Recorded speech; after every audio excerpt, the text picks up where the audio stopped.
नमः सिद्धेभ्यः। ओम नमः सिद्धेभ्यः। ओम नमः सिद्धेभ्यः। मंगलम भगवान वीरो मंगलम गौतमोमणि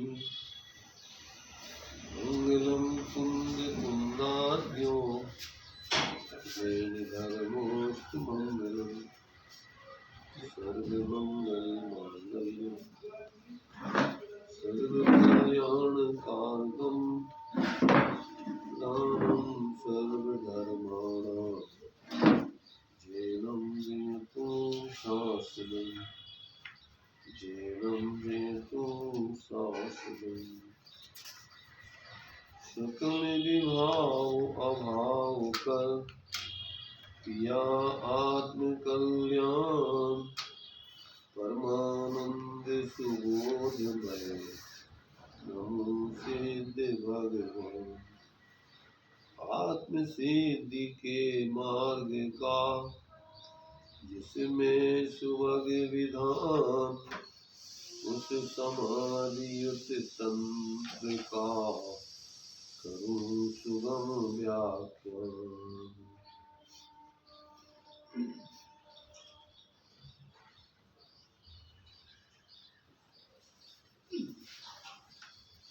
चर्चा अपनी समाधि तंत्र ग्रंथ के 10वें छंद के माध्यम से चल रही है।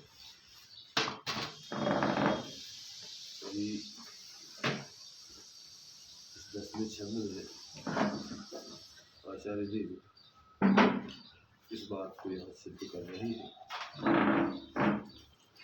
जैसा जो व्यक्ति जीवन जीता है अन्य के बारे में भी उसी प्रकार से विचार करता है। बहिरात्मा है, बहिरात्मने की दृष्टि से ही वो दूसरों के संबंध में विचार करेगा। अंतरात्मा है तो अंतरात्मने की दृष्टि से वो सबके बारे में, वस्तु स्वरूप के बारे में विचार करेगा। परमात्मा तो विचार करते नहीं है। परमात्मा के तो ज्ञान में स्वापर एक साथ सकल द्रव्य के गुण अनंत पर जाय अनंता जाने के काल प्रगट केवली भगवती। तो वो तो जैसा जो कुछ है सब एक साथ उनके ज्ञान में दर्पण के समान सब झलकता है। तो उनके लिए तो कोई अब विकल्प विचार आदि करने की कोई भी कार्य बाकी नहीं रह गया। तो यहाँ अपनी चर्चा अभी जो 10वां छंद है, मिथ्या दृष्टि जीव पर्याय मूढ़ रहता है, देह को ही आत्मा मानता है, तो अन्य के बारे में भी वो इसी प्रकार के उसके विचार चलते हैं। जो भी संपर्क में रहते हैं, माता पिता पत्नी बच्चे आदि और भी जो भी मित्र आदि, सबके बारे में वो इसी प्रकार से उनके देह के माध्यम से ही मूल्यांकन करता है। वो वास्तव में सही अर्थों में उनके स्वरूप को नहीं जानता है। ये बात यहाँ पर अपनी चल रही है। ये इसमें 41 नंबर पे अपना विषय चल रहा था। यहाँ 2 वाक्य अपने हो गए थे, 2 पॉइंट के ऊपर से विचार कर लिया था। तो पर देह में पर आत्मा का भ्रम मिथ्या दृष्टि को होता है, और देह में आत्मत्व के भ्रम का कारण क्या है, वो बात यहाँ पर हमने पढ़ ली थी। अब यहाँ तीसरा पॉइंट है, उद्गल स्कंदों में परमार्थभूत पदार्थ की उसकी मान्यता किस प्रकार से न होकर के अन्यथा होती है, उस बात को यहाँ पर बता रहे हैं। और पुद्गल स्कंदों में परमार्थभूत पदार्थ क्या है, अर्थात यथार्थ पुद्गल का स्वरूप क्या है, वो बात यहाँ पर बताई जा रही है। पुद्गल स्कंदों में परमार्थभूत पदार्थ, इस देह में यह देह पदार्थ नहीं है, किंतु जिन एक एक अणुओं से यह देह सिंचित हुआ है, वे एक एक परमाणु परमार्थभूत पदार्थ हैं। इस मोही जीव की पदार्थों पर दृष्टि नहीं जाती है, पर्याय पर दृष्टि जाती है। जहाँ ही यह निगाह डालता है वहाँ ही देखता तो है पर्याय को, मगर मान जाता है कि यह सर्वस्व द्रव्य है। क्या दिखता है? ये चेतन अचेतन, भीत किवाड़, कुर्सी टेबल, कंकर पत्थर, सोना चांदी तांबा, ये सब अचेतन ही तो हैं। ये अचेतन द्रव्य नहीं है, किंतु परमार्थभूत एक एक परमाणु जो कि द्रव्य है, उनका संबंध बनाकर एक सामान्य जाति द्रव्य पर्याय हो गया है। मोही जीव इसे पर्याय रूप से नहीं जान सकता। पर्याय को पर्याय जाने तो यह ज्ञान झूठा नहीं है, किंतु वह पर्याय को आत्मा रूप से जानता है। कोई झूठ को झूठे जाने तो वह स्पष्ट सही ज्ञान ही तो हुआ। झूठ को सच जाने तो वह भ्रम वाली बात हुई। पर झूठ को झूठ जान लेना मिथ्या ज्ञान वाली बात नहीं है। द्रव्य क्षेत्र काल भाव इनकी दृष्टि से परमाणु को देखो। एक एक प्रत्येक परमाणु अपने गुण पर्याय का पिंड रूप है। यहाँ पर ये बात बतलाई जा रही है कि इस जीव को जो भ्रम होता है, तो यथार्थ वस्तु स्वरूप का विवेक नहीं होने से उसको ये भ्रम होता है। अब चूंकि मुख्य रूप से अपने लिए जो पुद्गल स्कंध है, अनेक पुद्गल परमाणुओं के पिंड बने हुए हैं, वो अपन को एक एक पदार्थ या वस्तु के रूप में भाषित होते हैं और फिर उनमें अपन अपने पने की, अच्छे पने की, पराय पने की आदि कल्पनाएं करते हैं। तो ये जो है, जब जीव को उसके पुद्गलों के यथार्थ पदार्थ पने का या द्रव्य पने का बोध होता है, तो उसके जीवन में ऐसा भ्रम नहीं होता है कि जो ये समान जाति द्रव्य पर्याय हैं और असमान जाति द्रव्य पर्याय हैं। अपने वर्तमान में जैसे मनुष्य पर्याय है, तो ये कोई एक द्रव्य नहीं है, और जो शरीर आदि है वो भी एक द्रव्य नहीं है, और पांच इंद्रियों के जितने विषय बन रहे हैं वो भी एक द्रव्य नहीं है। वो तो अनेक पुद्गल परमाणुओं के पिंड हैं।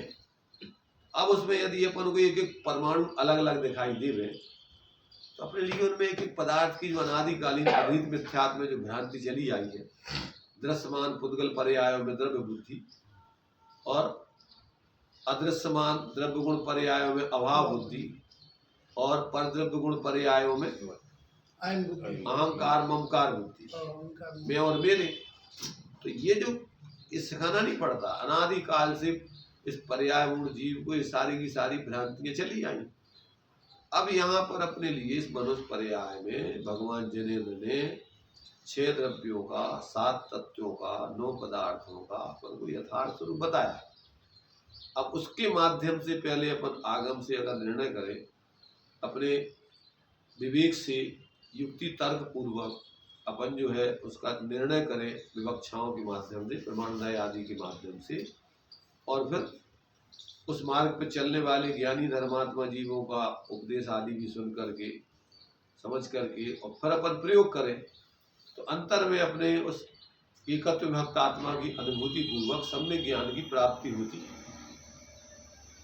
जब ऐसे अपने आत्मा की क्या है अभेद निर्विकल्प आत्मानुभूति पूर्वक आत्म प्रतीति हो जाती है, तो अपनी भ्रांतियां खत्म हो जाती है और फिर अपने बारे में, दूसरों के बारे में अपने लिए कोई भ्रांति नहीं रहती। ऐसा जीव जो है फिर किसी प्रकार से पर्याय मूर्ता को धारण नहीं करता है। अब यहाँ पर उनको ये कह रहा है कि ये पर्याय का ज्ञान पर्याय रूप में, तो यहाँ पर्याय का ज्ञान मतलब कौन सी पर्याय? 2 द्रव्यों की मिलकर के एक पर्याय तो होती नहीं है, मनुष्य पर्याय है, और इस मनुष्य पर्याय कोई एक द्रव्य की पर्याय तो है नहीं।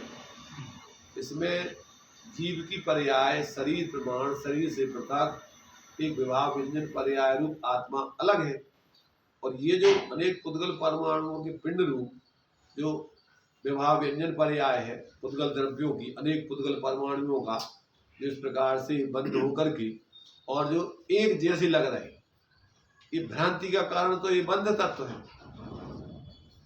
क्या पुद्गलों में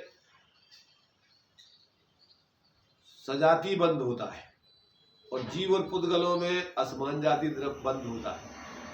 तो वो जो बंध है, बंध की परिभाषा ये दी गई है कि अनेक में एक पने का बोध होवे जिससे, उसका नाम बंध है।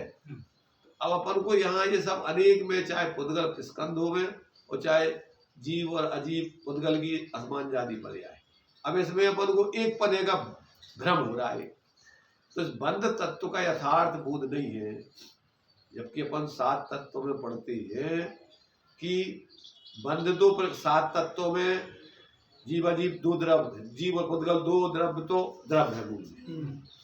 अपन छड़ाला पढ़ते जीव अजीब, फिर तत्वरु आश्रव बंधरु संवर जानो, निर्जर मोक्ष कहे जिन तिनको ज्यों का त्यों पर पहचानो, है सोई समकित व्यवहारी अविद रूप बखानो, तिनको सुन सामान्य विशेष दृढ़ प्रतीत और आम।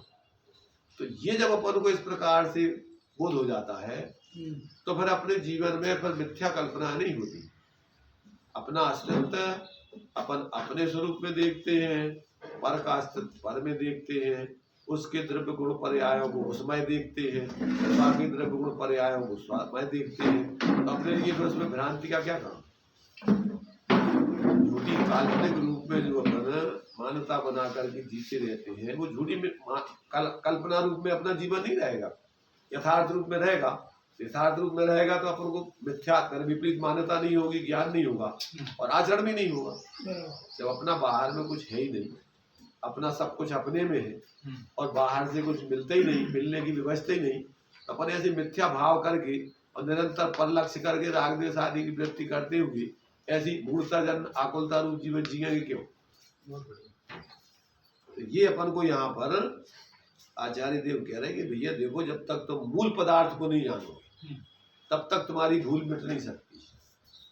मूल को जानना माने क्या? देखो आगे का पॉइंट है, स्वरूप चतुष्टय से परमाणु का एकत्व, माने ये परमाणु का या सब द्रव्यों का भी लगाना है। स्वरूप चतुष्टय से परमाणु का एकत्व द्रव्य दृष्टि गुण पर्यायबद्ध द्रव्यम को बतलाती है। 42 पेज। परमाणु का स्वरूप उसका गुण पर्याय रूप पिंड है, उसका भी स्वतंत्र स्वरूप है। किसी अन्य पदार्थ से परमाणु का स्वरूप मिल नहीं जाता है। क्षेत्र दृष्टि से परमाणु एक प्रदेशी है, परमार्थ से पुद्गल अस्तिकाय नहीं है क्योंकि वह एक प्रदेशी है। स्कंद की अपेक्षा पुद्गल को अस्तिकाय बताया है। काल की दृष्टि से जिस पर्याय रूप परिणाम रहा है उस पर्याय मय है, और भावों की दृष्टि से परमाणु में जो स्वभाव है, शाश्वत गुण है, उनकी दृष्टि से उन्हीं मय है। ऐसा परमाणु अपने द्रव क्षेत्र काल भाव रूप है और यह मैं आत्मा अपने द्रव क्षेत्र काल भाव रूप हूँ। देखो बहुत सुंदर तरीके से इसको भी दे दो, ये पढ़ लेता होगा पढ़ लेते हो ना, पुस्तक उसको दे देता हूँ, देखेगा पढ़ेगा उसको। हिंदी पढ़ना आती है? चलो हाँ आता है सब। देखिए देखो बहुत अपने लिए यहाँ बहुत महत्वपूर्ण चर्चा मार्मिक दृष्टि से अपन को विषय समझने लायक है। ऊपर अपन ने धर्म के नाम पर रूढ़ी तो बहुत निभाई, परंतु यथार्थ वस्तु स्वरूप समझ करके धर्म आज तक नहीं किया। इसलिए सही अर्थों में अभी आज तक जीव धर्मात्मा बना नहीं। अगर धर्मात्मा बन जाता तो अपनी ये दशा नहीं होती, आज यहाँ पर पैदा ही नहीं होते। मिथ्या दृष्टि जीव इस पंचम काल में पैदा होते। तो जीव ने आज तक वस्तु स्वरूप समझ करके सच्चा धर्म नहीं समझा और जिया, इसलिए ये दशा हो रही उसकी।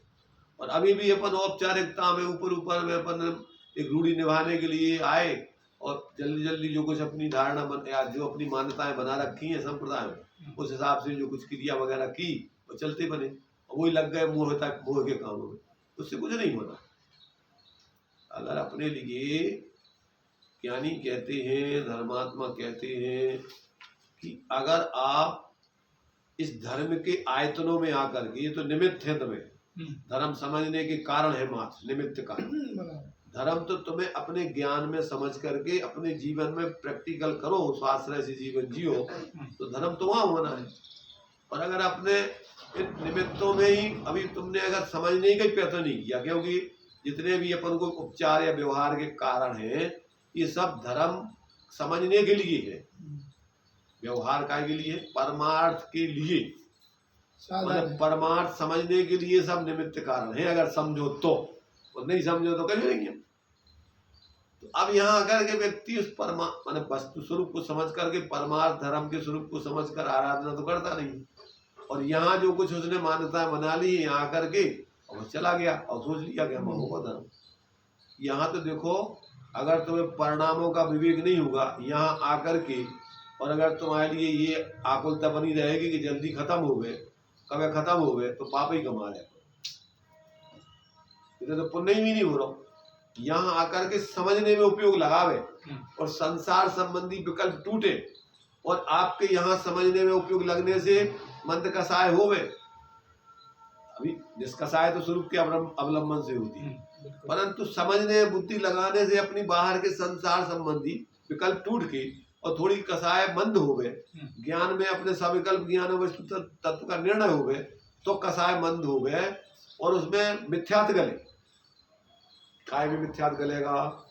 वस्तु स्वरूप के यथार्थ निर्णय पर, वस्तु स्वरूप के समझने में तो मिथ्यात गलता है, और वस्तु स्वरूप के बिना निर्णय किए हुए और रूढ़ी से धर्म में आने पर मिथ्यात तो गलते ही नहीं।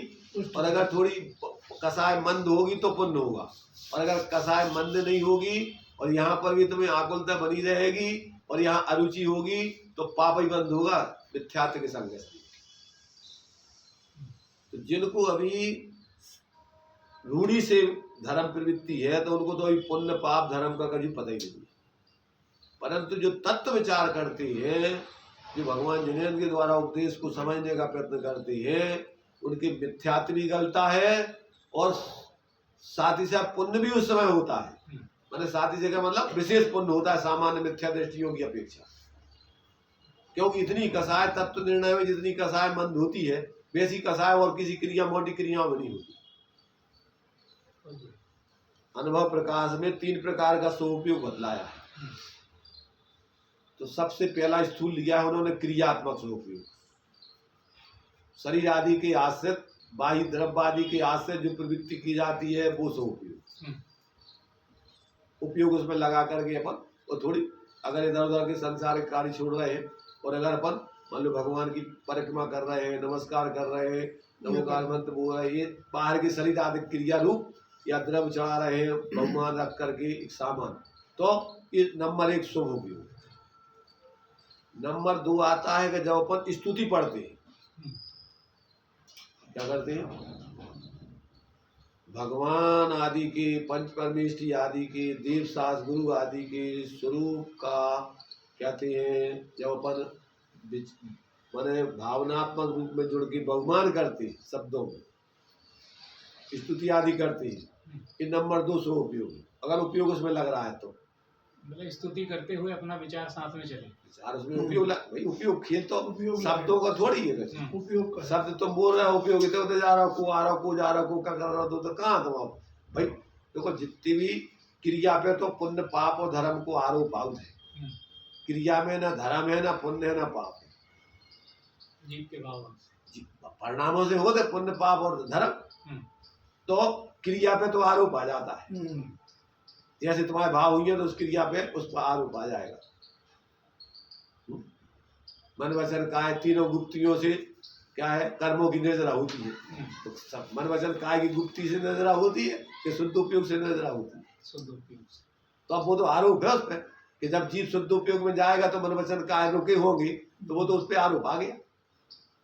कोटि जन्म तप तपे ज्ञान में कर्म झरेंगे, और ज्ञानी के छिन्माए त्रिगुप्ती थे, तो त्रिगुप्ती से सहज टरे है क्या, शुद्ध भाव से शुद्ध उपयोग से कर्म टरे, शुद्ध उपयोग पर कहा क्या गया, त्रिगुप्ती त्रिगुप्ती से सहज टरे, तो ये तो आरोप है उस पर, क्यों कि त्रिगुप्ती उसी की होती है जो स्वरूप में गुप्त होता है। उपयोग यदि अपना बाहर होगा तो नियम से तुम्हारा बाहर में कहीं ना कहीं उपयोग जुड़ा ही होगा, मन से सोच रहे होगे, वचन से विचार कर रहे होगे, या शरीर से कोई क्रिया कर रहे, बाहर के कर्म पराश्रित होते हैं, बिना परावलंबन के बाहर के कर्म होते नहीं।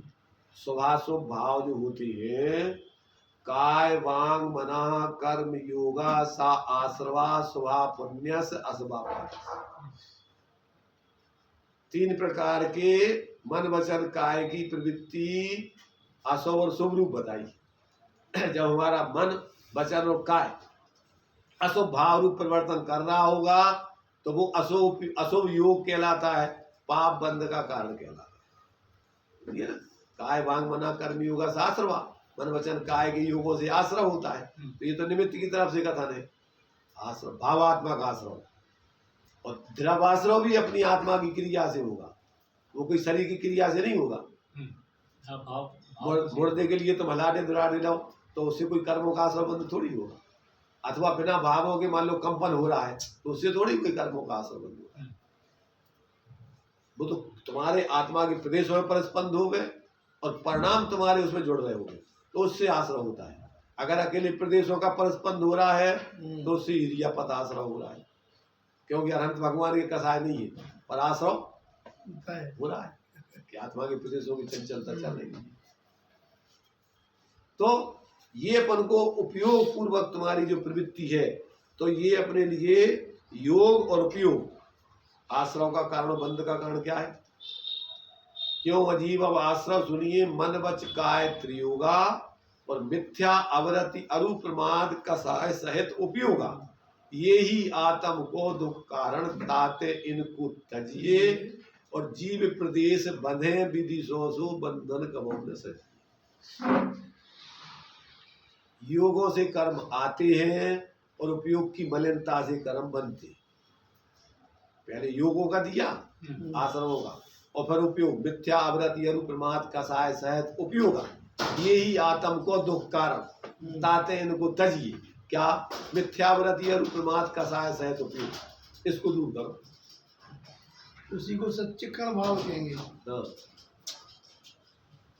तो जैसे दृष्टांत समय सारणी में दिया कि विचार करो कि जो शरीर में मैल चढ़ता है, धूली चिपकती है, पहलवानों को अखाड़े में तो काय से चिपकती है? पहलवाने में युद्ध करने से धूल नहीं।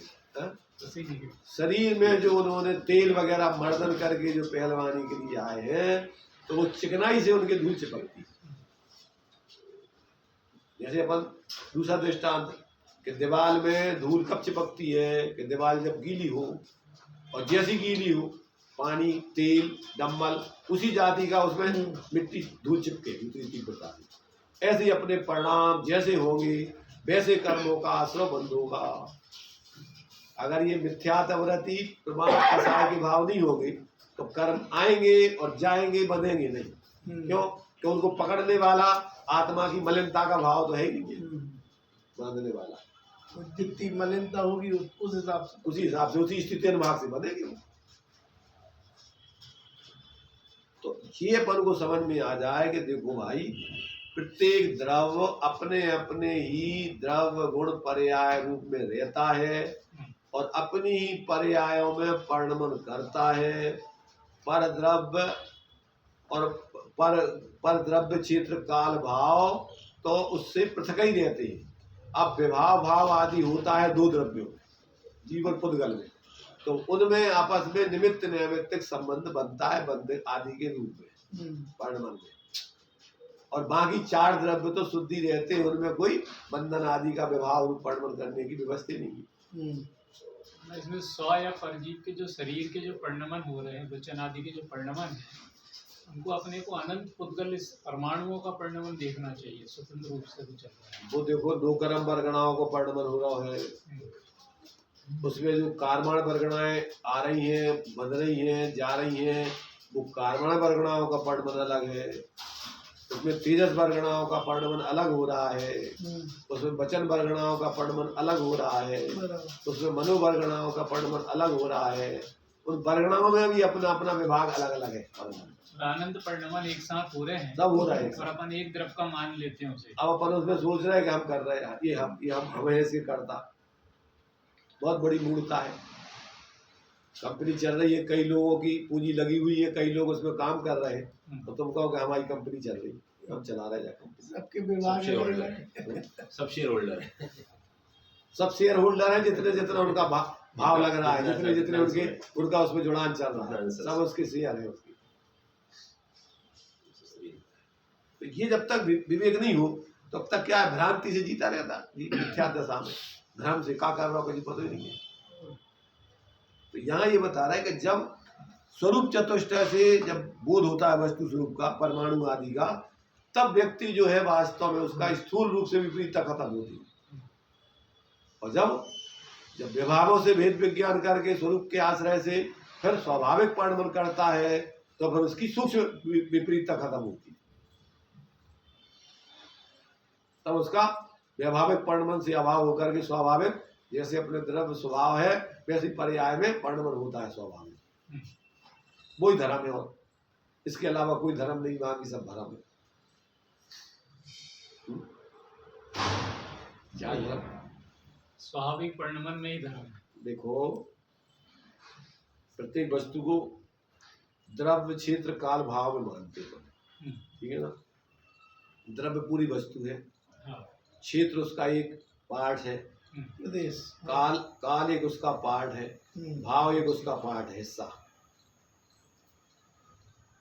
क्या कहा?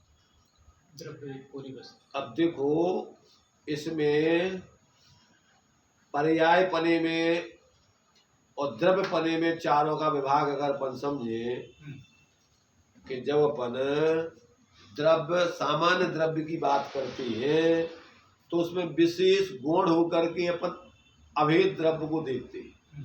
और उसके द्रव्य के विशेष क्या है? प्रदेशों को देखना, काल माने पर्यायों को देखना, और भाव माने गुणों को, धर्मों को देखना।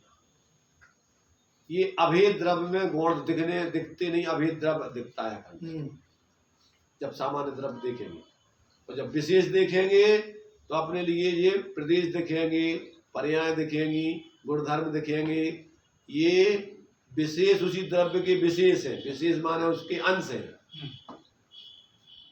क्या? प्रदेश वस्तु का एक अंश है, प्रदेश अकेला पूरी वस्तु नहीं है। प्रदेश सत्व गुण का कार्य जो हो रहा है वो एक अंश है, और जो उसकी अवस्था हो रही है द्रव्य की, काल द्रव्य, तो वो काल द्रव्य नहीं, वो गुणों का परिणमन है उसका, वो पूरी वस्तु नहीं है। क्या है वो? गुणों का परिणमन है। तो उसमें अपन को गुणों के परिणमन में एक प्रदेशत्व गुण की दृष्टि से विभाव व्यंजन पर्याय देखते हैं, स्वभाव व्यंजन पर्याय देखते हैं, और अन्य गुणों की परिणमन को देखते हैं तो स्वभाव या विभाव अर्थ पर्याय दिखाई देगा। इन चारों को एक द्रव्य स्वभाव और एक पर्याय स्वभाव में बांट दिया दोनों। देखो, जब अपन द्रव्य स्वभाव पर्याय स्वभाव का विचार करेंगे तो द्रव्य का द्रव्य स्वभाव अभेद, क्षेत्र, काल और भाव गुण करके अकेला द्रव्य देखना, उसमें इनको नहीं देखना। होने पर भी इसमें दोनों पक्ष हैं, वस्तु भेदात्मक है। तो भेदात्मक होने पर भी अपन जब अभेद पक्ष को मुक्त करते हैं तो द्रव्य स्वभाव दिखाई देता है, उसका पर्याय स्वभाव गुण है।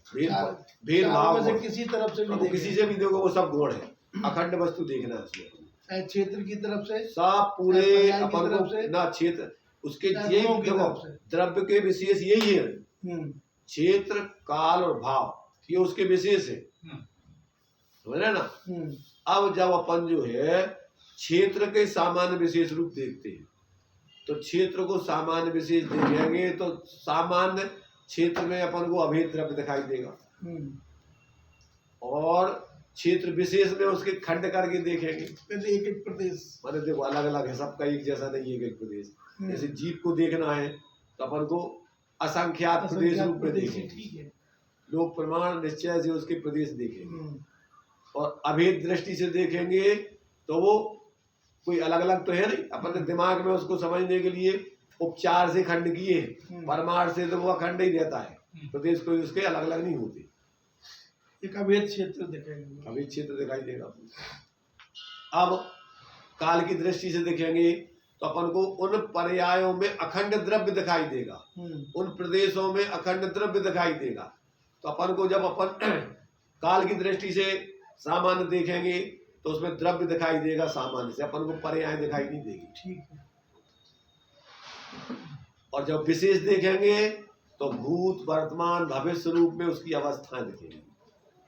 मतलब सामान्य देखेंगे काल में तो वो एक जैसा एक द्रव, वो तो एक द्रव्य दिखेगा ना द्रव उसमें। का द्रव जैसे का वैसा ही है। द्रव क्योंकि उनमें सब में सामान्य रूप से द्रव्य ही व्याप रहा है। हाँ, सब ऐसे प्रदेशों में सामान्य रूप से द्रव्य ही व्याप रहा है। तो प्रदेश के जो विशेष होंगे तो वो जो अलग अलग आकार जो बन रहा है उसका क्या आकार अलग अलग बन रहा है, नहीं अलग विशेष अलग प्रदेश के विशेष में। वो पर्याय होगी ना आकार, प्रदेशत्व गुण का विकार है वो। हाँ मतलब तो जैसे वो द्रव्य का ही विशेष है। प्रदेशत्व गुण का विशेष माने द्रव्य का विशेष। हाँ प्रदेशत्व माने कोई अलग थोड़ी वस्तु है। एक ही वस्तु को अपन ने 4 भागों में बांटा है और उस 4 के सामान्य विशेष कर दिए एक ही वस्तु के। हाँ एक सामान्य और विशेष। हाँ, सामान्य विशेष। जब वो द्रव क्षेत्र काल भाव में भेद करके देखेगा तो वो द्रव क्षेत्र काल के विशेष द्रव्य में होगा। देखेगा तो पूरी अखंड वस्तु दिखेगी। हाँ सामान्य वस्तु, चाहे वो द्रव्य की दृष्टि से देखो, चाहे क्षेत्र की दृष्टि से देखो, चाहे काल की दृष्टि से देखो, चाहे भाव, उनमें सब में सामान्य द्रव्य दिखाई देगा। और फिर द्रव में क्षेत्र काल भाव देखेंगे तो वो विशेष हो गया, द्रव के विशेष। द्रव्य में क्षेत्र काल भाव देखोगे तो द्रव्य का विशेष हो गया। हाँ फिर क्षेत्रों में अभेद और भेद देखोगे तो क्षेत्र का सामान्य विशेष हो गया। और क्षेत्र में जैसे क्षेत्र लोक माने फिर वो असंख्यात क्या? लोक प्रमाण देख रहे हैं या मनुष्य के आकार का देख ऐसे अलग वो अलग। पर्याय हो गया ना, वो तो वो विशेष का विशेष हो गया। हाँ वो प्रदेशों की अवस्था हो गई, वो प्रदेशत्व गुण की अवस्था हो गई। उसमें जब अपन सामान्य द्रव्य देखेंगे तो गुण भी अलग अलग नहीं दिखाई देंगे, उसमें द्रव्य दिखाई देगा। और यदि अपन उसको गुण देखेंगे तो वो द्रव्य का विशेष हो गया। गुण भाव विशेष हो। भाव रूप विशेष है, वो विशेष हो गया, वो सामान्य द्रव्य नहीं रहा। और फिर उन विशेषों के माने ज्ञान प्रदर्शन आदि की परिणमन देखेंगे तो उसका विशेष का विशेष हो गया। और वो सब द्रव्य के विशेष विशेष विशेष है। फिर भी हाँ है द्रव के ही वो। ना, अरे ऐसा सोचो, शरीर ठीक है ना, शरीर किसे कहते हैं? 8 अंगों के 8 अंगों का समूह। अकेला हाथ शरीर नहीं है, पैर शरीर नहीं है, सिर शरीर नहीं है, पेट शरीर नहीं है, पीठ शरीर नहीं है, कोई अंग शरीर नहीं है, उंगली शरीर नहीं। तो ये तो हो गया आपका क्या? द्रव। ये द्रव्य हो गया। अब अपन द्रव्य के मोटे भेद किए अपन ने, 8 अंग, 2 हाथ, 2 पैर, सिर, पीठ, कमर, अरे छाती आदि, ये द्रव्य के विशेष हो गए। ये द्रव्य के विशेष हो गए। अब इन विशेषों के विशेष करो। हाथ में फिर उंगलियां देखो, उंगलियों में भी फिर पूरा देखो, फिर एक एक कर जाओ भेद पर। हाँ मतलब 2 हाथ 10 उंगलियां, एक छोटी बड़ी। नहीं तो ये पहले 8 में फिर उन्हीं के विशेष हो गए ना, वे तो अंगों के विशेष हो गए। एक पर्याय स्वभाव का विशेष, एक द्रव स्वभाव का विशेष, उसी में भेद प्रभेद कर जा रहे हैं। तो अब उस अखंड वस्तु में आप जितने भेद करोगे वे सब व्यवहार में चले जाएंगे। हाँ विशेष के विशेष विशेष विशेष के विशेष भी सब व्यवहार, सामान्य रूप से उसको विशेष व्यवहार कहेंगे। भेद व्यवहार, अभेद निश्चय, भेद व्यवहार। और है सब वो अखंड ही वस्तु। एक वस्तु तो उनमें सब में बस शरीर ही व्यापार है ना। शरीर अलग कर दो तो अंग किसके फिर वो? सही।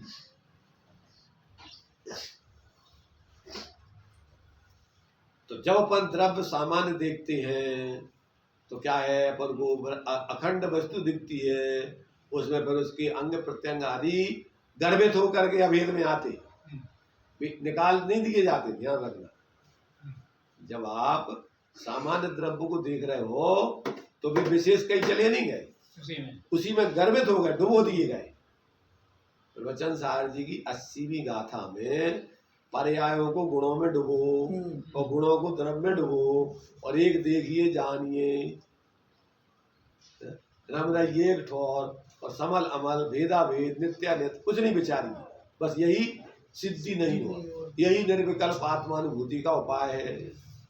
गजब की बात है, पर्याय को गुणों में डुबो दो, गुण को द्रव्य में डूबे ही है। डूबे ये मतलब देखना है, ज्ञान में मात्र देखने के लिए डुबोने की बात है नहीं। हाँ ज्ञान की दृष्टि से कह रहे हैं। भेद विस्तार करके समझा और उसको फिर समेट दी। भाई देखो क्या है, विशेषों के बिना अपन को वस्तु की महिमा या स्वरूप समझ में नहीं आता, और विशेषों में अगर विचार करते रहो तो सामान्य वस्तु ग्रहण नहीं होती। अगर सामान्य वस्तु ग्रहण करना है तो विशेषों को गुण करके उन सब में एक अभेद को देखो। फिर देखो जब अपन देखो ये सब अपन प्रयोग लोक में तो करते हैं, जब आपस में प्रांत के आधार पर लड़ने लगते हैं, भाषा के आधार पर लड़ने लगते हैं, जाति के आधार, भैया अपन सब एक देशवासी, हम एक देश के रहने वाले, हम भारतवासी हैं सब। हम जो है कोई कोई तुम्हारे बिहारी नहीं है। उत्तरी बिहारी आदि कुछ नहीं, हम तो भारतीय हैं। ये परंपरा, ये पद्धति अपन ने जब मस्तकावी से निकला था, कौन सा महाविस्तर, न श्वेतंबर न दिगंबर न तेरा पंथी न, हम एक देव के अनुयायी, जैन हमारा नाम। और फिर जैन के बाद फिर जब अपन को और सब में मिलना है तो जीव हमारा नाता है, जीव से हमारा नाता है। सब, कोई जाति नहीं, कोई पाति नहीं, कोई, सब जीव है भैया अपन, सब जीव, सब जीव। मैत्री भाव जगत में मेरा सब जीवों से मित्र है। और अपन को विस्तार में जाना है तो फिर अस्तित्व सामान्य में चले जाओ, अपन सत सत सत सत सत सत सत सब वस्तु सब महासत्ता, महासत्ता में चले जाओ, सब विकल्प खत्म, अभेद हो गए आपको। सत्स्वरूप, सब पूरा विश्व सब सत्स्वरूप, सत सत सत सत। चित फिर जब भेद करना है तो चित्त, और फिर और भेद करना पड़ जाएगा तो आनंद। सामान्य से सत, फिर उसमें से जाति भेद करना द्रव्यों का तो चित्त, और पर्याय की पराधीनता का अभाव बताना है तो आनंद, सच्चिदानंद, अहम ब्रह्मास्मि।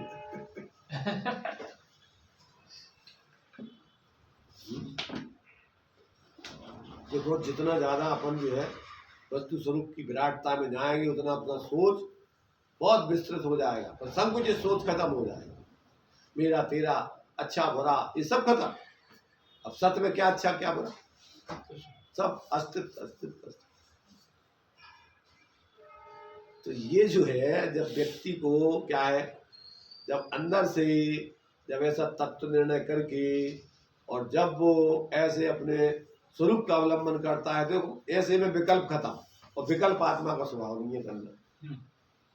ऐसा विचार करा करके प्रयोजन क्या सजाना है, निर्विकल्प होने का खत्म। अस्तित्व अपने अस्थि की मस्ती, अस्तित्व में ही आप सहज रहो, आनंद है उसी में, और कुछ नहीं।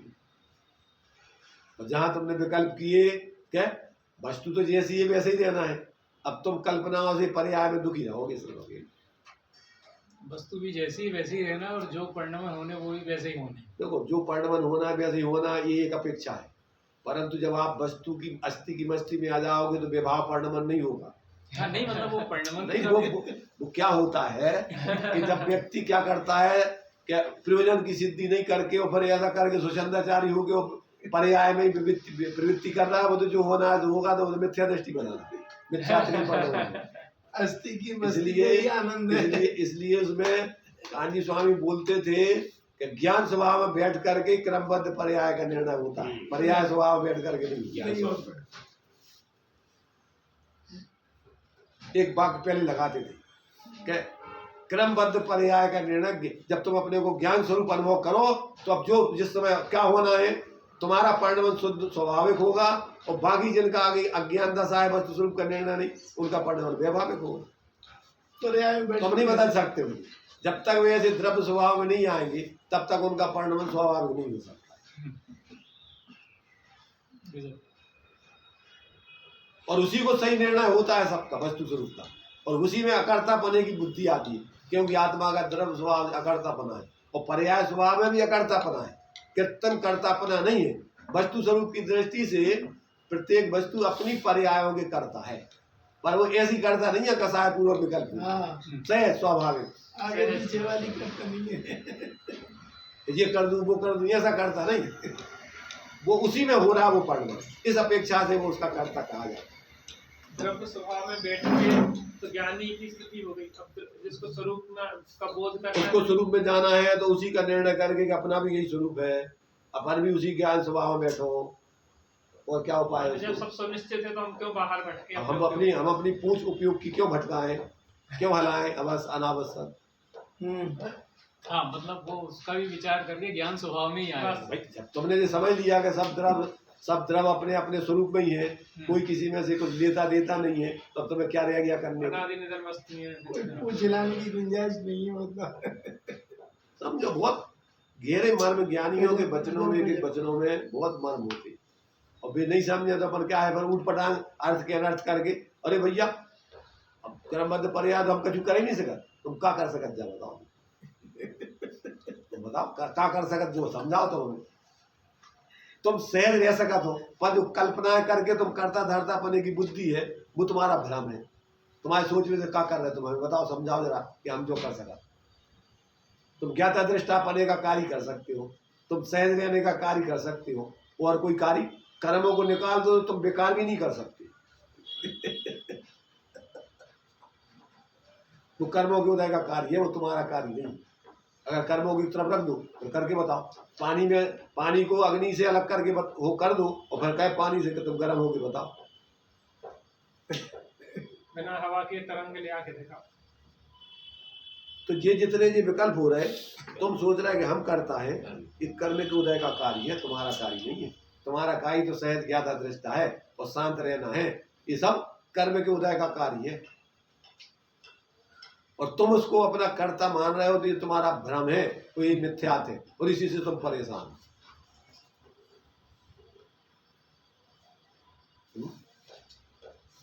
कैसे परेशान होगा? सही है, करता मानिए, उसमें भोक्ता भी लगा लें। अब वो सब तो फिर स्वामित्व कर्तृत्व भोक्तृत्व सब एकत्व ममत्व सब उसके जितने भी अज्ञानी मिथ्या दृष्टि के भाव में सब गर्भित हो गए। एक घड़ा उल्टा होगा तो सबने उल्टी धरे। जो कुछ भी है मिथ्या दृष्टि को वो सब विपरीत ही विपरीत है। सब कोई सर्वगुणांशु मिथ्या और संकेत है तो सर्वगुणांशु संकेत, उसका पुरुषार्थ भी विपरीत चल रहा है। कसाय पूर्वक को दुरुपयोग कर रहे हैं उसको, साथ होने जाना कुछ नहीं है, पर पदार्थों का परिमाण उनकी योग्यता अनुसार होना है, और तुम तो भ्रम करके आकुलित हो रहे सर।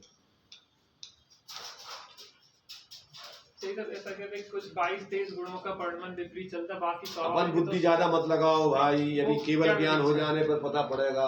अभी फिक्स कोई नहीं बता सकता कितने गुणों का परिमाण, एक अनुमान है वो तो। नहीं तो बाकी का तो कैसा? अरे वैसे तो अपन 3 गुणों का परिमाण विपरीत चल रहा है मान लो आप। ठीक है, और ज्यादा मानना है तो ज्यादा है ज्यादा 5 गुणों का, 5 का मान लो बस।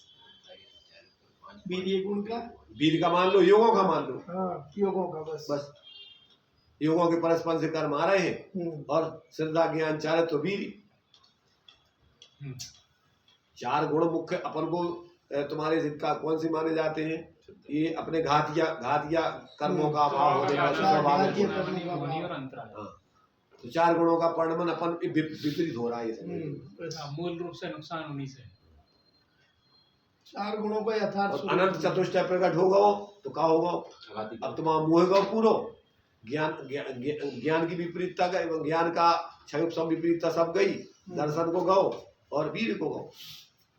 चला अब करेगा अभियोगों का तो वो ठीक है, वो अघातीय कर्मों के निमित्त से उसे हानि नहीं है, बस भाव मोक्ष तो हो गया। पर मानना है कर्मों के आश्रम में निमित्त तो उतना और मान लो, पर मुख्य तो ये 5 समझ लो आप। माने इनकी विपरीतता ही वो संसार है बस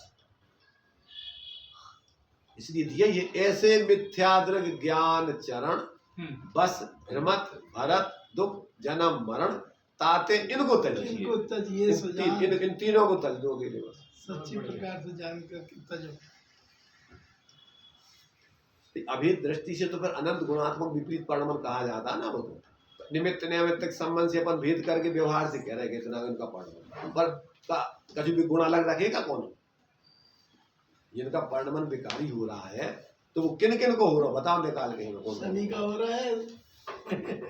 पूरा विपरीत है भाई, पूरे द्रव्य तो के संग अभेद रूप से जुड़ा हुआ है। कपल को कहा जाएगा तो फिर अनंत गुणात्मक विपरीत परिणाम चल रहा है। यही ना, जैसे सम्यक का परिणाम अगर विपरीत पना देखो, अगर कुछ गुणों का मानो तो फिर सर्वगुणांशु सम्यक लागू नहीं होगा फिर नहीं। अनंत गुणात्मक परिणाम सम्यक, अनंत गुणात्मक परिणाम विपरीत। क्यों? अभेद दृष्टि से तो पूरी वस्तु है ना वो।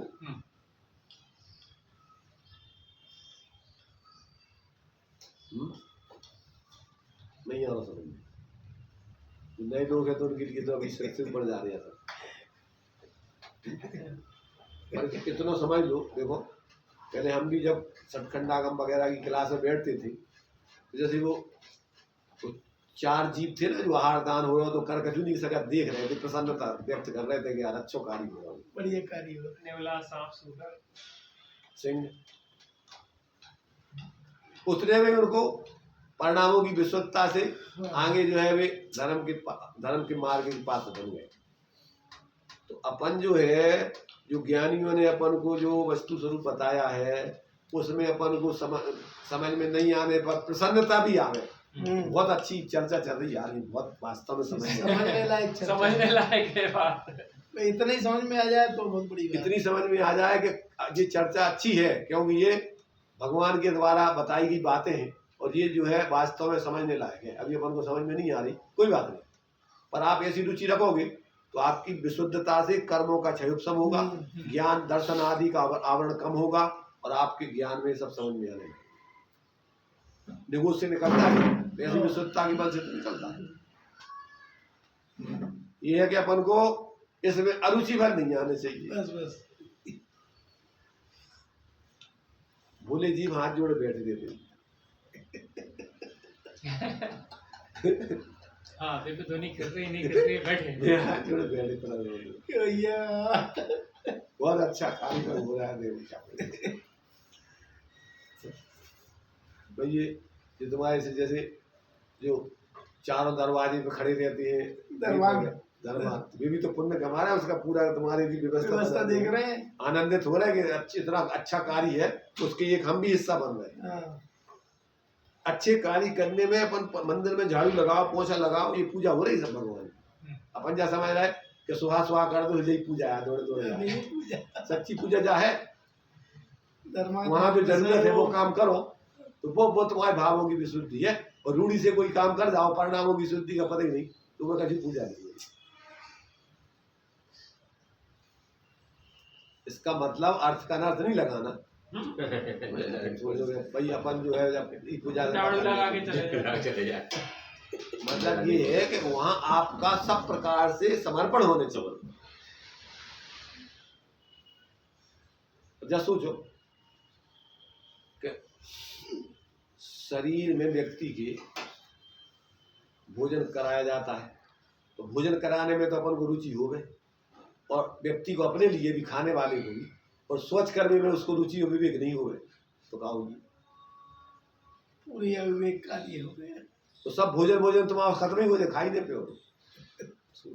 अगर तुमने निकालने में विवेक नहीं रखो। ऐसे ही अपन को जितने भी कार्य अपने आत्महित के हैं उसका सबका विवेक होना चाहिए। आहार विहार निहार का नियम ही। ऐसा नहीं समझना कि गाड़ी में जो छोटी सी चक्की लगी है उसकी क्या कीमत है, वो कितनी कीमत है कि पूरी गाड़ी तहस नहस हो जाएगी। कभी भी नहीं चल पाएगी उसकी कीमत को तुम कम मत आंकना। एक हमारे यहाँ पंडित जी थे, मीना लोहा, उनका एक भांजा था, क्या बहुत बुद्धिहीन था वो, बिल्कुल कुछ मैंने बुद्धि उसकी समझ में कुछ नहीं आ रहा। तो वो दुकान पर उसको बैठाले रखते थे और अपने घर पर पालते। वो मैंने उनके यहाँ जहाँ वो था उनकी यहाँ बहन के यहाँ वो गरीबी स्थिति थी, तो वहाँ से वो यहाँ रखे थे अपने पास। तो वो क्या काम करता था कि जितने भी दुकान के कार्ड लिखे जाते थे उस वक्त पोस्ट ऑफिस वगैरह में डालने जाना पड़ता था और लाना पड़ता था, और जो कुछ भी झाड़ू पोछा कचरा है वो कचरा कचरे घर में डालने जाना पड़ता। इतना काम वो दिन करता था। और पंडित जी उसको बहुत बढ़िया जो है मान सम्मान से उसका सब उसको रखते थे अपने घर पर। अब कोई कहेगा पंडित जी को काय को रखे थे, अगर वो नहीं रखे थे जो काम को करेगा कौन करेगा। सही बात, भूल है तो करेगा, इतना समय बच रहा है पंडित नहीं, अच्छा नहीं। जब तुम्हारी दुकान जो है अगर धूल और ये सब गंदगी सफाई नहीं होगी तो तुम्हारी दुकान चलेगी, ये सुबह खाएगी। ये छोटा काम नहीं है उसका, ये काम तुम्हें करना पड़ेगा, तो तुम्हारी क्या इज्जत रहेगी इसमें। मैंने प्रधानमंत्री के लिए रोडों पे आगे झाड़ू लगाना पड़े, इसलिए प्रधानमंत्री उन झाड़ू वालों के भी उनको भी नमस्कार करते हैं, पैर पड़ते हैं, धो रहे हैं पैर धो के। कि हमारे देश की स्वच्छता के सबसे नीचे सबसे नीचे पायदान होने पर भी ऊपर के इसके लिए पूरा का पूरा इनके आधार पर सभी ये पद्धति मंगलायतन में पवन जी की थी। अभी भी उसने जो उनके लड़के ने वही निभाई पद्धति। सबसे पहले वर्करों के लिए उनका मान सम्मान किया, इनके बिना हमारा कोई कार्य नहीं हो सकता था। सबसे पहले विद्वानों की बजाय नीचे से शुरू हुए। हमारे ये इस कार्यक्रम के हमारे ये मूल कार्यकर्ता है, इसके बिना हमारा कोई कार्य नहीं हो सकता। तो ये विवेक की बात है कि अपन जो है देखो, कोई आत्मा छोटा बड़ा नहीं है परमार्थ से, और कोई काम छोटा बड़ा नहीं है आत्म कल्याण में। जहां जो कार्य करना है तो वो पूरा का पूरा 100% उसकी कीमत है। तो जब व्यक्ति को इस प्रकार का दृष्टिकोण होता है तो उसके जीवन में चारों तरफ का संतुलन बनता है, और उससे उस व्यक्ति का जो है सर्वांगीण विकास होता है। इसलिए अपने मोक्ष मार्ग में सम्यक, अकेले दर्शन ज्ञान चारित्राणी नहीं, समीचीन, जहां जो चीज उचित है, जितनी उचित है उतना, उसका नाम है सम्यक। इसलिए सभी गुणों की समीचीनता जीवन में, ऐसे नहीं कि अकेले पर्वतों का करने पर सिद्ध आत्मानुभूति, आत्मानुभूति ऐसे नहीं होती। जब हम सर्वांगीण रूप से अपने जीवन को जागृत होकर जिएंगे तो तुम्हारे जीवन में ज्ञान जागृत है, विशुद्धता आएगी, और फिर आपके जीवन में पवित्रता प्रकट होगी।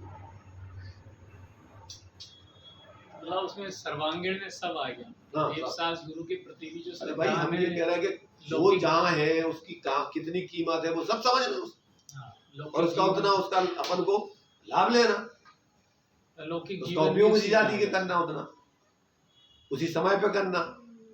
हर चीज का अपना अपना अपना अपना काम है। तो ख्याति लाभ आदि के लिए कर रहा है तो देखो, ये तो बहुत स्थूल बुद्धि, बहुत मोटी बुद्धि हो गई। ये तो सामान्य नैतिक व्यक्ति भी नहीं करेगा। धार्मिक व्यक्ति को तो छोड़ो आप। किससे तुम अपना ख्याति लाभ किससे बताना चाह रहे, किस में बताना चाह रहे हैं बताओ। समझदार तो मूर्खों की ख्याति लाभ पूजा करेंगे नहीं, और मूर्खों में तुम्हारी ख्याति लाभ पूजा तुम करके और मूर्ख बनोगे, उससे क्या फायदा।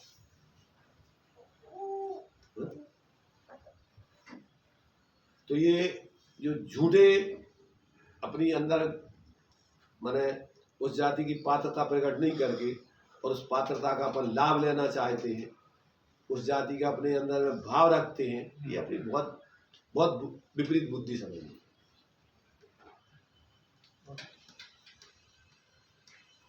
जो देश में भी ये पद्धति चल रही है, बिल्कुल कौन सी विपरीत पद्धति, कौन सी, बिना पात्रता के उनके लिए ऊपर के पदों पर बिठाना, आरक्षण। समझदार लोग कभी इसको पसंद नहीं करेंगे। योग्यता जो जैसी योग्य है, वस्तु व्यवस्था है, उनके लिए योग्य बनने के लिए अपन पूरे साधन उपलब्ध कराएं। लाल बहादुर शास्त्री जी ने बोला था ये वचन कि हम देश के व्यक्तियों के लिए सर्व साधन सुलभ कराएं, परंतु उनकी योग्य नहीं होने पर अयोग्य व्यक्ति को आप डॉक्टर बनाओ, क्या होगा उसका। मरेंगे लोग। अयोग्य व्यक्ति को इंजीनियर बनाओ, क्या होगा उसका। आप उनको सुविधा देना अलग है, और उनकी योग्यता अनुसार उनके लिए मान सम्मान या कार्य कराना अलग चीज कि बुद्धिमत्ता का कार्य। उनके लिए बाहर की सुविधाएं देना, आपका उदय सहयोग दे, वो एक अलग चीज हो गई, परंतु उनके लिए जिस योग्य नहीं है उस योग्यता पे बिठाओ, ये आपकी समझदारी नहीं। धर्म के क्षेत्र में कैसे हो सकता है। आप में उस ऊंचाई है नहीं है, और झूठे आप बाहर के भेष नाटक कर कर आगे धर्मात्मा दिखाना चाहो। आज दशा क्यों हो रही है ऐसी, समाज की दर्द।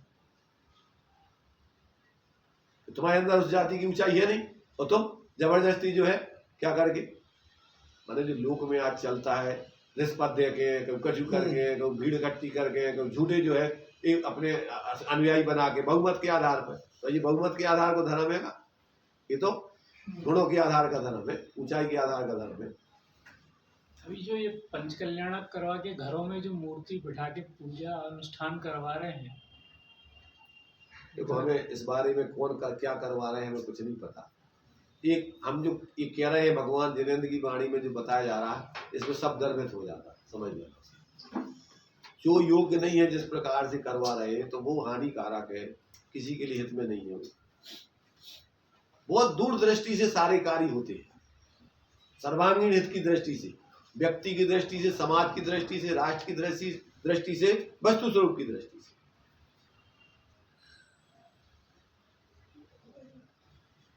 तो ये जो है यहाँ पर को जिस व्यक्ति का जैसा जीवन होता है, दूसरों के बारे में इसी प्रकार का वो विचार रख करके जीता है, तो इससे ऊपर सोच नहीं सकता व्यवहार करने से।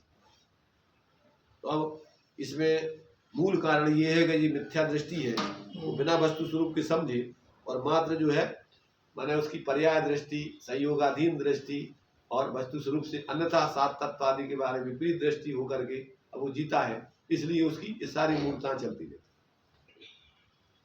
तो प्रत्येक वस्तु का स्वचतुष्ट है, सामान्य विशेष, सामान्य द्रव्य, सामान्य क्षेत्र, सामान्य काल, सामान्य भाव में सब में द्रव्य आता है। क्या आता है उसमें? द्रव्य। उसमें द्रव्य आता है। इसलिए अपन को कहा गया है, समय सार जी का कलश है, न द्रव्येण खंडयामि, न क्षेत्रेण खंडयामि, न कालेन खंडयामि, न भावेन खंडयामि। एक विशुद्ध स्वरूप है। ना अपन को द्रव्य से अलग देखना है, ना क्षेत्र से अलग देखना है, ना काल से अलग देखना है, ना भाव से, सब में एक देखो बस। तो सामान्य स्वरूप को एक को देखो। अब जब विशेष विचार करो तो ये उसी के विशेष में भेद है, और संयोग की तरफ से कथन करो ये उपचार का कथन है। मतलब वो सामान्य स्वरूप को एक करने पर तो वो चैतन्य स्वरूप ही देखे बस। भाई एक गुण के आधार पर चैतन्य स्वरूप, दूसरे गुण के आधार पर सत स्वरूप, तीसरे गुण के आधार पर वस्तु स्वरूप। अब भी तो नाम अपन को उसमें देना है तो देते रहो। तो अब चूंकि असाधारण गुण के आधार पर अपन विशेष को पहचान कराते हैं, इसलिए अपन ने उसमें चैतन्य गुण की, चैतन्य पने की दृष्टि से दिया। सब में चैतन्य चैतन्य चैतन्य, तो चैतन्य दो गुणों की मुख्यता बतलाई चैतन्य। तो उसमें सामान्य से एक ही है वो चैतन्य, और एक चैतन्य में फिर उसमें सामान्य विशेष का भेद करो, दो हो गए, और उसकी पर्याय के भेद करो तो आठ ज्ञान हो गए, 4 दर्शन हो गए। अब करते जाओ भेद पे भेद, तो मति ज्ञान के भेद करो तो 336 हो गए, और भेद करो तो संख्यात हो गए। अब भेद पे भेद कितने करना है तो तुम करते जाओ, उसमें क्या है।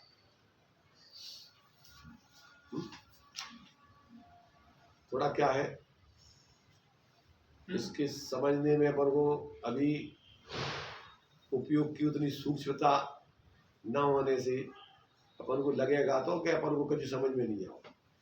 पर देखो जब नए नए घड़े पे पानी डाला जाता है तो दिखाई नहीं देता है कि पानी इसमें कुछ डालोगे नहीं, परंतु वो पानी डालने पर वो घड़ा गीला हो गया, अब आगे बढ़ना चालू होगा। जब भी आप डालोगे तो पहले तो सूखेगा इसमें। पत्थर में एक ठोकर लगाओगे तो कुछ भी पता नहीं पड़ेगा कि क्या हुआ, पर एक एक ठोकर पत्थर की क्या है मजबूती को खंडित कर रहा है। आखिरी ठोकर में टूटता दिखेगा तो तुम्हें वो आखिरी ठोकर का काम नहीं समझ लो, पहली ठोकर से शुरुआत है। इसलिए ये अपन को यहाँ जो प्रत्येक वस्तु में स्वचतुष्टयात्मक होती है, जब व्यक्ति को उसका ज्ञान हो जाता है सामान्य विशेष का, तो वो भेदाभेद वस्तु है, और दूसरी की तरफ से कथन करना है उपचार का कथन। जैसे मान लीजिए 2 द्रव्यों को अपन ने एक रूप कह दिया तो ये उपचार का कथन। एक द्रव्य को ही खंडित करके भेद करके कथन करना है सद्भुत व्यवहार। उसी में किया 2 द्रव्यों में उपचर स्वभाव है, विभाव रूप नहीं, उपचर स्वभाव है असद्भुत व्यवहार से, वो भी उसका स्वभाव है, अन्य द्रव्यों में नहीं होता। बंधन 2 द्रव्यों में ही होता है। सदभवन दीपक में दिया है कि आत्मा में उपचर स्वभाव, आत्मा में और पुद्गलों में ही है, सब में नहीं है वो उपचर स्वभाव। एक दूसरे विभाव रूप परिवर्तन करने का बंधनावी स्वभाव। हाँ, और जीव में जो उन्हें एक बतलाया कर्म सापेक्ष उपचर स्वभाव, एक कर्म निरपेक्ष उपचर स्वभाव। तो सिद्ध भगवान में सर्वज्ञत्वपना और सर्वदर्शित्वपना, ये कर्म निरपेक्ष उपचर स्वभाव है। बिना कर्मों के आपको सभी पदार्थ आपके ज्ञान में ज्ञात हो रहे हैं, ऐसा कहना ये उनमें उन्हीं में है, अजीबों में, अजीबों में नहीं है। वो अजीबों में पदार्थ प्रतिबिंबित नहीं होंगे। सर्वदर्शित और सर्वज्ञत्व, इसको कैसा उपचय? सब ज्ञान में ज्ञात हो रहे हैं, उनके दिखाई दे रहे हैं, जानने में आ रहे हैं। इस जीव के अलावा और कोई द्रव्यों में आते हैं, तो जो पर द्रव्यों को जानना देखना है कौन सा स्वभाव? दर्पण में ही पदार्थों को झलकाने का स्वभाव है, और पत्थरों में और कोई इन चीजों में है नहीं है। तो वो भी उसका एक स्वभाव है, उपचरित स्वभाव। उपचरित स्वभाव दर्पण का। शुद्ध रहने पर भी बाहर के पदार्थ उसमें ज्ञात हो रहे हैं, ये भी स्वभाव है। अगर नहीं हुए तो ये बताओ कि विश्व की व्यवस्था को कौन बताएगा? बताओ, अगर हमें ये स्वभाव नहीं हुए तो फिर इस विश्व की व्यवस्था को कौन बताएगा, कौन जानेगा? तो वो निरपेक्ष रह करके इस प्रकार से वो पदार्थों को भी अपने से भिन्न जानते हैं। अब ऐसा जान लेना कि अपना ज्ञान का समीचीन बना है, ऐसा मान लेना श्रद्धान का समीचीन बना, और सहज अपने स्वरूप में सहज बने रहना, ये चारित्र का समीचीन बना। वीर का अपने स्वरूप संरचना में लगे रहना, ये वीर का समीचीन बना। उससे कोई आकर्षित नहीं होते वो, उससे उनमें प्रत्येक पदार्थ में प्रमेयत्व नाम का धर्म है और ज्ञान में प्रमाण नाम का धर्म। प्रमाता और प्रमेय दोनों। जनाने का भी है, क्योंकि उनमें विशेष गुण है और सामान्य गुण तो है ही सब में। तो सामान्य गुण की अपेक्षा वो ज्ञान उनमें प्रमेयत्व नाम का गुण भी है और ज्ञान नाम का गुण भी है। प्रमाता भी है, जानने में भी आता है, जनाने में भी आता है, और तुम्हारे से अपने को जनाता भी, ज्ञान का विषय भी बनता है। हाँ भाई अपूर्व, अपूर्व बता, कैसी पूर्णता शुरू हुई है क्यों भाई? जितनी देर बैठे हैं ये भी अपूर्व था। शांति, देखो शांति से बैठे रहना और चिंतन कहीं और लगाए रहना, ये बैठे रहना नहीं कहलाता। शरीर कर बदल उपयोग कहीं और से सोचते रहना शरीर और इधर अपन शरीर से बैठे रहना, ये शांति से बैठना नहीं। वो तो अपने अंदर में विकल्प संकर चल रहा है। इतना बैठे रहना तो ये उस जाति की कसाय तो नहीं है कि दौड़ लगा के यार क्या कर रहे बेकार, उस जाति की कसाय तो नहीं है। पर फिर भी अभी जो है अपनी उस जाति की कसाय जो तत्व निर्णय उपयोग लगने में जो विशुद्धि बनती थी वो नहीं हुई। मैं कहाँ जहाँ मेरा उपयोग। तो ये सब बातें अपन को जो है क्या है, बहुत ही गंभीरता से सुनने समझने की है और जीने की है। पहले तो अपन सुने समझे और जीवन में फिर लागू करके प्रयोग करें। आज कुछ जो है विषय कुछ अलग ही हो गया थोड़ा, विषय रहा। इन लोगों के भाग्य से अपने को मिल गए हैं। अब इन लोगों का भाग्य कहेंगे क्या कहेंगे, क्यों है? भाग्य बहुत महत्वपूर्ण विषय। चलो अब इससे अपन विशेष बाद में देंगे, अब से अपन तो यही विराम देंगे। निज में बताई अनंत अनंत उपकार है उसके लिए जिनवाना को वंदना सतवार है।